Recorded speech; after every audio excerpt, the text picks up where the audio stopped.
അനുഭവപ്പെടുന്നത്. അതുകൊണ്ടാണ് ഇന്ത്യയുടെ ആത്മാവ് തൊട്ട കവി ഡോക്ടർ അല്ലാമ മുഹമ്മദ് ഇഖ്ബാൽ ഉറക്കെ നമ്മോട് വിളിച്ചു പറഞ്ഞു, സാരേ ജഹാൻ സെ അച്ഛാ ഹിന്ദുസ്ഥാൻ ഹമാരാ, ഹം ബുൽബുലേ ഹൈ ഇസ്കി യേ ഗുലിസ്ഥാൻ ഹമാരാ. ഇത് നമ്മുടെ രാജ്യം ഒരു ഗുലിസ്ഥാനാണ്.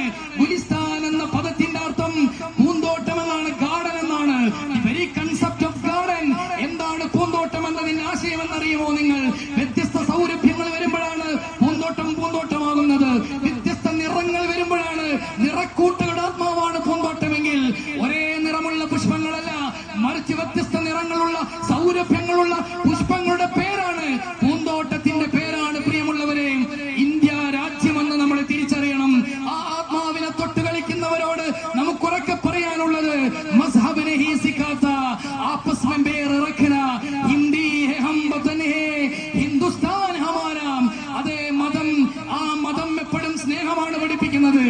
ഏത് മതങ്ങളാവട്ടെ, ആ മതം സ്നേഹമാണ് പഠിപ്പിക്കുന്നത്. മതവെറിയല്ല, വർഗീയതയല്ല, പരസ്പരം വിദ്വേഷം പുലമാനല്ല, മറിച്ച് മതം പഠിപ്പിക്കുന്നത് സ്നേഹമാണ് എന്ന് പറഞ്ഞുകൊണ്ട് ഇഖ്ബാൽ